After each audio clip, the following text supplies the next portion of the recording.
By a show of hands, I'm going to make you show your hands. How many of you had bread for lunch?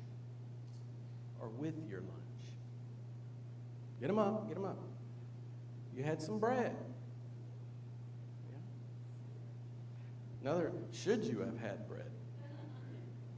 Should you have had bread with your lunch? Talking about bread tonight.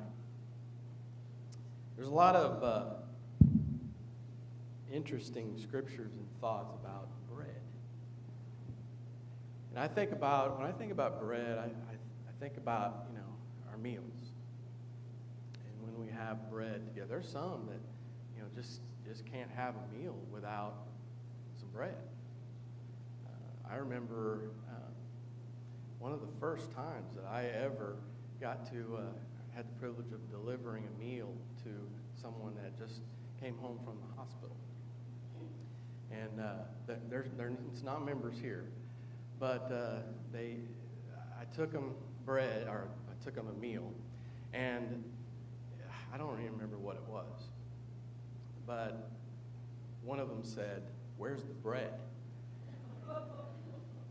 And I said, "Well, I guess I forgot the bread," or something to the effect of, maybe I didn't know bread went with this. But that was the first thing he said was, "Where's the bread?" And so some of the old timers, they didn't sit down without any bread with every meal. And with me, I could take it or leave it. You go to a restaurant, sometimes they bring you the bread out, and you're like, okay, I'll eat or I won't. I just could do without it. I don't crave it. I don't need it with a meal or whatever, and I don't really care for sandwiches that much. So I don't really eat bread, and that's kind of the way we are with bread sometimes. When we think about bread was mentioned in some parables.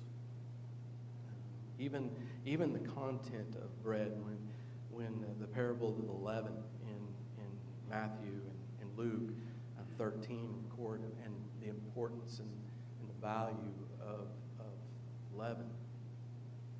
And then there's also the friend at midnight, the parable of the friend at midnight. He went knocking on his neighbor's door very, very late, early morning, and was knocking, and he wanted 3 loaves of bread. And then we have some miracles where bread's included. We know from the very beginning, the children of Israel were in the wilderness and received their manna. And we're going to read a little bit about that. And then we know of the miracle with the feeding of the 5,000, which is just prior to our reading in John chapter 6, with the 5 loaves and the 2 fishes of bread. One of the things that we need to realize when we think about bread, we could take it or leave it sometimes. And some of us, I heard someone was like, "Is that a loaf of bread up there?" I'm like, "Yeah." He's like, "I can't have bread. The doctor told me I can't have bread." So some of us, we can't even have it. We're not supposed to have it in our diet. And honestly, it's not really good for you. But the bread back then, in the time period, the first century and earlier, that bread was a symbol of life for them. It was a symbol of sustenance. It was a gift. It was of value. It was something that you shared with one another. It gave you a sense of communion with one another, and sitting down to break bread with each other and to have a meal. And then even in the first century, breaking bread, having the Lord's Supper together. There was some value to it. It didn't have, it doesn't have the same meaning today in our culture of bread. Let's look at John chapter 6. I'm going to look at several different verses and skip around a little bit, but Jesus is talking about, the bread. They've just done the miracle, the feeding of the 5,000, and they're confused about putting bread in their stomach versus the bread of life, and Jesus is talking about this, the bread from heaven. And in verse 26, he answers them and he says that most assuredly, I say to you, you seek me not because you saw the signs that I was doing, the miracles and things that I was doing, but because you ate of the loaves and were filled.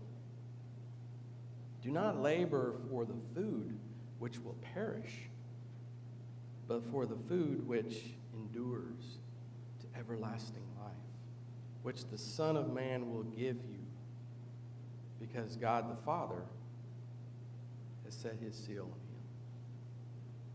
And if you skip down to verse 32, Jesus says to them, most assuredly I say to you, Moses did not give you the bread from heaven, but my Father gives you the true bread from heaven. For the bread of God is he who comes down from heaven and gives life to the world. And then they said to him, Lord, give us this bread always. We want it always. And Jesus says, I am the bread of life. And he who comes to me shall never hunger, and he who believes in me will never thirst. And Jesus goes on many times and tries to tell him in verse 48 even, I am the bread of life. The thing that is so important to you, that you have to have all the time, that is such a commodity, gives you sustenance, gives you life, and you have to have, sometimes that's all they had. That is it. And if they didn't have bread, they didn't eat. If they didn't have bread, they starved. They needed their bread, and Jesus says, I am that. I am that. I am the true manna. Not what you saw God deliver and fall from the sky. I am the true manna. I am eternal life. I am the bread of life. And there is no life. There is no sustenance. There is no gift. There is no sharing. There is no communing with one another without me. I'm it. When we think about the value of bread, I can take it or leave it. We can't take or leave the bread of life.